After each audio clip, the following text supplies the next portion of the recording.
Go ఆధారిత వ్యవసాయ ఉత్పత్తుల సహకార కేంద్రం మహబూబ్నగర్ జిల్లాలో ఏర్పాటు చేసుకున్నారు. ఏదైతే సేంద్రియ పద్ధతి ద్వారా పండించిన పంటలని ఇక్కడ గో ఆధారిత ఉత్పత్తుల వ్యవసాయ కేంద్రం ఏర్పాటు చేసుకున్నారు. అయితే ఇక్కడ నుంచి కూడా ఆర్గానిక్ టిఫిన్ సెంటర్ కూడా ఏర్పాటు చేశారు మహబూబ్నగర్ జిల్లా కేంద్రంలో. అసలు ఆర్గానిక్ టిఫిన్ సెంటర్లో ఏమేమి వెరైటీస్ ఉన్నాయి, ఏమేమి ఉన్నాయి కూడా చూద్దాం. అయితే ముఖ్యంగా ఏదైతే సేంద్రియ వ్యవసాయం ద్వారా పండించిన పంటలకు ఆ పంటలు బ్లాక్ రైస్, దేశవాళీ రైస్తో పాటు దోశ, ఇడ్లీ, వడ వెరైటీగా చేశారు.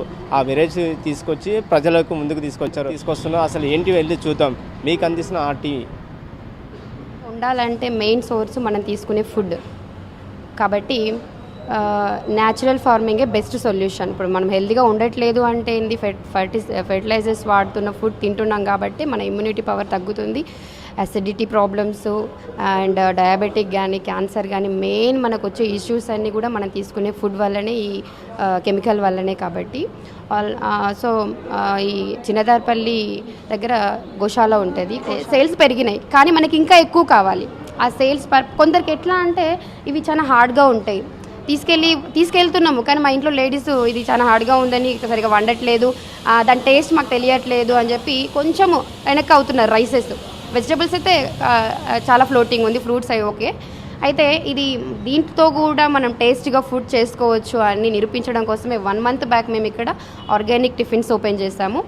అంటే ఈ కాలాబట్ అనే బ్లాక్ రైస్ అనమాట, దాంతో మనం స్వీట్ చాలా బాగా చేసుకోవచ్చు. అది తెలియదు చాలామందికి. దానివల్ల చాలా యూజెస్ ఉంటాయి. బ్లాక్ రైస్ వల్ల మెయిన్ క్యాన్సర్ మనకి ఇప్పటివరకు మన పెస్టిసైడ్ ఫుడ్ తీసుకున్నాం కదా, దానివల్ల మనకు తెలియకుండా మన బాడీలో ఏదో ఒక చోట క్యాన్సర్ మూలకాలు ఉంటాయి. ఏ రూపం అంటే అసిడిటీ, డయాబెటిక్ అండ్ బీపీలు, షుగర్లు, ఇవన్నీ కూడా మన పెస్టిసైడ్స్ వల్లనే అనమాట పెరిగిపోయి ఉంటాయి. ఇవి మనం రెగ్యులర్గా అట్లీస్ట్ ఒక పూట తీసుకోవడం వల్ల అవి రిమూవ్ అయిపోతాయి. అండ్ నవారా రైస్ నరాల వీక్నెస్ ఇంకా అండ్ అది షుగర్కి అండ్ వెయిట్ లాస్. ఇప్పుడు ఉన్నవేది ఉబకాయం అంటారు, అదేంది వెయిట్ లాస్, ఎక్కువ వెయిట్ అయిపోతుంటారు అనమాట సాఫ్ట్ ఫుడ్ తినేసి. సో అవన్నీ తగ్గిపోతాయి. సో ఇంకా మిల్లెట్ ఫుడ్ చాలా హెల్దీ అనమాట. అవి కూడా టేస్ట్లెస్. జనరల్గా మిల్లెట్స్ అంటే టేస్ట్లెస్ అనమాట, వాటికి ఎటువంటి టేస్ట్ ఉండదు. రైసెస్ కొంచెం స్వీట్నెస్ ఉంటాయి. మనం ఏవైతే ఇంగ్రీడియంట్స్ యాడ్ చేస్తామో మిల్లెట్స్కి అదే టేస్ట్ మనకు తెలుస్తుంది.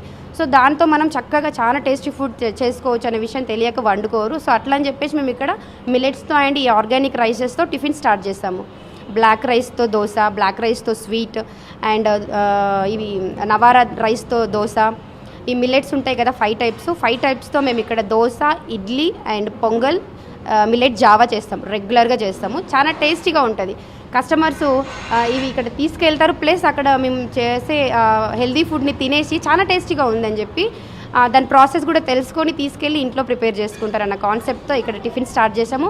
కస్టమర్స్ ఫీడ్బ్యాక్ కూడా చాలా బాగుంది. చాలా బాగుంది. చాలా హ్యాపీగా ఫీల్ అవుతున్నారు. ఫస్ట్ ఆఫ్ ఆల్ మీరు చాలా హెల్ప్ చేస్తున్నారు మాకు అని చాలా రెస్పాన్స్ ఉంది మాకు. మేము రేట్లు కూడా కొంచెం ఫస్ట్ ఆఫ్ ఆల్ కొంతమంది ఎట్లా ఆలోచిస్తారంటే రేట్ ఎక్కువ ఉంది అన్న కాన్సెప్ట్ ఉండకూడదని కొంచెం రీజనబుల్ ప్రైజెస్ పెట్టినాం మేము. ఇప్పుడు న్యాచురల్ ఫార్మింగ్లో పండించిన కాలబట్ కానీ నవారా రైస్ కానీ వీటితో స్పెషల్గా మేము దోశలు వేయడం, కస్టమర్లకు దాన్ని వాల్యూస్ చెప్పడం, వాటిని తింటే దాని రుచిని వాళ్ళు ఎక్స్పీరియన్స్ చేసి వాటి రైసెస్ని ఏంటంటే వాళ్ళు పర్చేజ్ చేయడం జరుగుతుంది అన్నట్టు. ఇంకొకటి వాటిని ఎలా వండుకోవాలనేది వాళ్ళకు కొద్దిగా సూచనలు ఇచ్చి వాళ్ళకు వాటి బెనిఫిట్స్ గురించి ఎక్స్ప్లెయిన్ చేస్తూ ఇస్తున్నాం అన్నట్టు. ఈ బ్లాక్ రైస్ కాలబట్ అనేది షుగర్కి చాలా హెల్ప్ఫుల్గా ఉంటుంది. వెయిట్ లాస్, క్యాన్సర్కి, హార్ట్కి సంబంధించి కూడా చాలా బెనిఫిట్ ఉంటుంది. నవారా రైస్ అనేది నర్వ్ సిస్టమ్ని బలపరుస్తూ స్ట్రెంగ్త్ ఇస్తుంది అన్నట్టు నవారా రైస్. సో ఇవన్నీ దేశీ వెరైటీ న్యాచురల్ ఫార్మింగ్లో రైతులు పండించడం జరుగుతుంది. వాటిని ఏంటంటే కస్టమర్ దానికి తిని ఇష్టపడితేనే ఫార్మర్ కూడా పండించి అమ్ముకోవడానికి కొద్దిగా వెసులుబాటు జరుగుతుంది.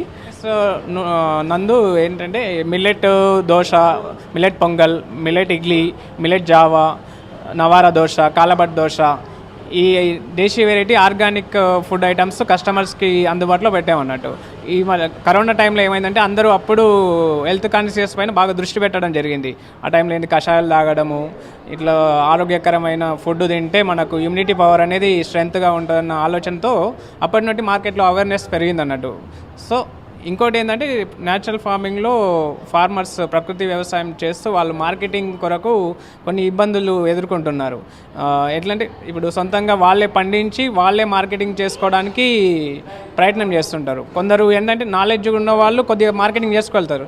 నాలెడ్జ్ లేని వాళ్ళు ఏంటంటే అది పండించి అమ్ముకోలేక మళ్ళీ ఈ ఫెర్టిలైజర్స్ కెమికల్ సైడు మళ్ళడం జరుగుతుంది. దానికి ఏంటంటే కొద్దిగా గవర్నమెంట్ సూచనలు ఇస్తూ వాళ్ళకు మార్కెటింగ్ వెసులుబాటు కూడా కల్పిస్తే ఇట్లా న్యాచురల్ ఫార్మ్ చేయడానికి వాళ్ళకు ఇంట్రెస్ట్గా ఉంటుంది, ఇంకా నలుగురు పండించడానికి ముందరికి కూడా వస్తారు అన్నట్టు. దీనివల్ల ఏంటంటే ప్రజలకు ఆరోగ్యము, మన వాతావరణం కూడా కాలుష్యం కాకుండా ఈ కెమికలైజ్డ్ తగ్గిపోవడం జరుగుతుంది అన్నట్టు. ఇంకోటి 2 సంవత్సరాల నుంచి ఆర్గానిక్ వ్యవసాయం చేస్తున్నాను. నా అంటే ఇప్పుడు ప్రస్తుతానికి కూరగాయలు, టమాటా, మిర్చి, ఉల్లిగడ్డ, పల్లి, ఆకుకూరలు ఇవి చేస్తున్నాము. ముందు ఇంకా వేరే చేయాలని కూడా ఉంది. దీనికి ప్రత్యేకంగా పశువుల పేడతోటి కానీ ఇంకా గోమూత్రము, జీవామృతంతో చేస్తున్నాము. ఫర్టిలైజర్ వేసేదానికన్నా ఇది బాగుంటుంది. 2 సంవత్సరాల తర్వాత ఫర్టిలైజర్ దానికన్నా చాలా ఖర్చు తక్కువ వస్తుంది, పంట బాగా వస్తుంది, మంచిగా ఉంటుంది. దీన్ని తిన్న వాళ్ళకు ఆరోగ్యము చాలా బాగుంటుంది. అసలు మందులు వేసి ఫర్టిలైజర్ పిండ్లు వేసి పండించుకొని తింటే అది మనకు మందులు అవసరం వస్తుంది. ఈ ఆర్గానిక్ ప్రకృతి వ్యవసాయం మీద పండించుకున్న పంటలు తింటే మనకు ఎలాంటి దవాఖానాలకు కానీ ఇటువంటి అనారోగ్యాలు మాత్రం రావు. కూడా 1 సంవత్సరం నుంచి ఇవే ఫుడ్ తింటున్నాను. ఆర్గానిక్ ఫుడ్, మిల్లెట్స్ కానీ ఈ నాటు రైస్ కానీ అవన్నీ ఆరోగ్య రీతిగా నాకు బాగుంది. ఇప్పుడు మా మిస్సెస్కి కూడా షుగరు అవి ఉంటే కూడా ఇవన్నీ వాడడం వల్ల మాకు అవన్నీ ఇంచుమించు పోయినవి. ఇది మాత్రం 100% గ్యారంటీ.